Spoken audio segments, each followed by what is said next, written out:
My 8-week pregnancy vlog. I am still shocked, still shocked that I get to do these. I'm still shocked that everything is progressing and continuing. So I'm reviewing week 7.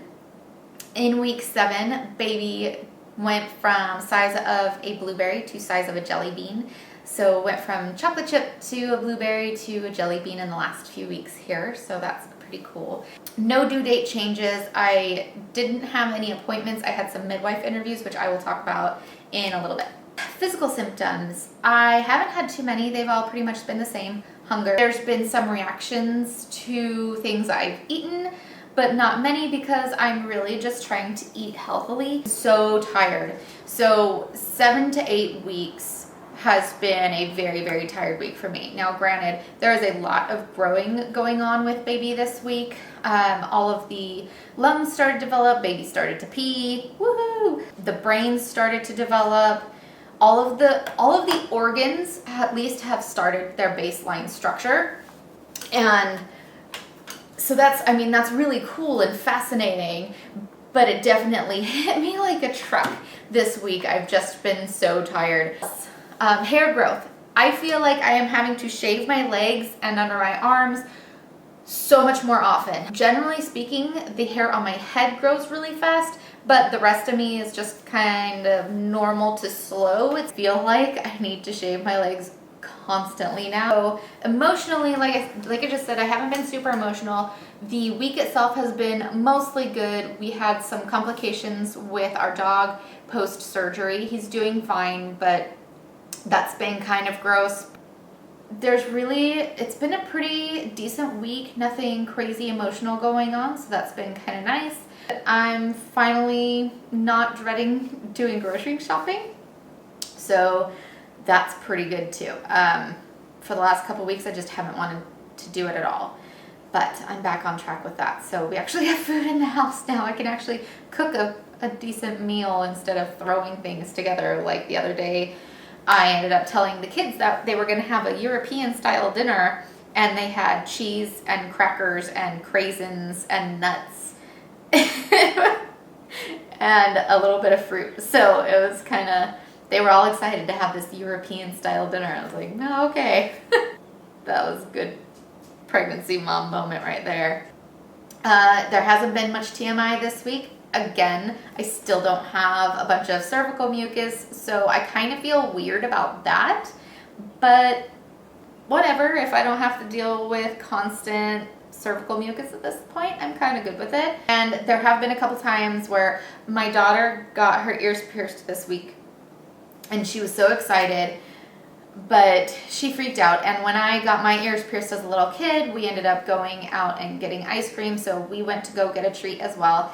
And I had some strawberry shortcake, and I just totally ended up regretting it. Later on, I ended up having diarrhea. I just felt like crap the rest of the night. It's kind of sad because I really don't eat much sugary stuff these days, but it would be nice to be able to celebrate without having to worry about feeling like crap the rest of the night. But oh well, it is what it is. Speaking of eating healthy and not eating crap, I have not been working out, except I did start running a little bit again. I'm just slowly getting back into it.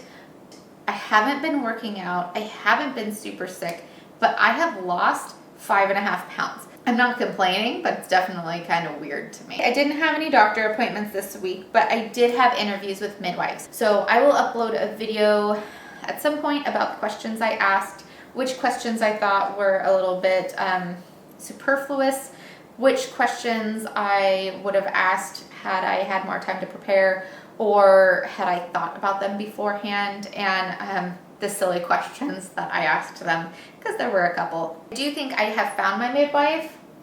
I interviewed 3. I had reached out to 4 of them, and one just kind of brushed me off, so obviously it's not going to be her. I am debating on interviewing a couple more, and other than that, I think I've found my midwife. Baby buys for the week. Mostly I haven't had any baby purchases. I've mostly had pregnancy related purchases. I've started getting a few things clothes wise. Now, I'm not showing yet. I'm not showing yet, but I found some maternity jeans on sale. By the way, size 8 in pregnancy jeans. Super excited about that. I was like, go me, I'm good with that. I might just have to wear maternity jeans for the rest of my life for the sizing. And I had no intention of wearing them, but one day I was totally out of jeans and I didn't want to wear a maxi skirt, so I put on my maternity jeans and they were so comfortable. I have also bought a few shirts, and I also got a belly band and a maternity tank top. No changes to the house, however, we are starting to kind of plan for what we're going to do. Baby is not going to need a room, hopefully for a little while. I am planning on nursing. You know, baby would be in close to bed with us. We will probably get like a co-sleeper. But eventually one of the kids will be moved to the playroom, whether that be the baby or whether that be my son. I very much doubt it will be my daughter, because my daughter really loves her room, and I don't think my son would particularly care about moving out of the Harry Potter room and into the Zelda room. He might actually really like that, but we will see. So on that note, I have been thinking about how we're going to transition kids and what's fair and what's not, seeing as they're adopted and this baby is biological. How they're going to feel if not only is the baby biological, but then go and consider that the playroom right now is the largest room.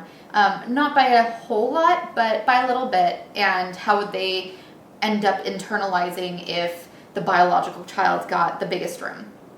That kind of thing is constantly on my mind. One of the few people that knows sent me a link to a shirt that said Mommy's Biggest Miracle, and said, this is so adorable, you should get this. And I was like, I can't, because my other 2 kids are huge miracles as well. And while I get what this is saying, it's just not, I can't do that. So I have been very conscientious of how things will affect all of the kids involved. Yeah, it's been, to be honest, it's been a little bit rough, because it's just, there's so much to that dynamic. Otherwise, we're kind of talking about what exactly we would do if we were to do an addition and how we would work that out. And that's kind of the house changes that we've talked about. I'm just going to show you guys bump shots, and I will talk to you later. Bye.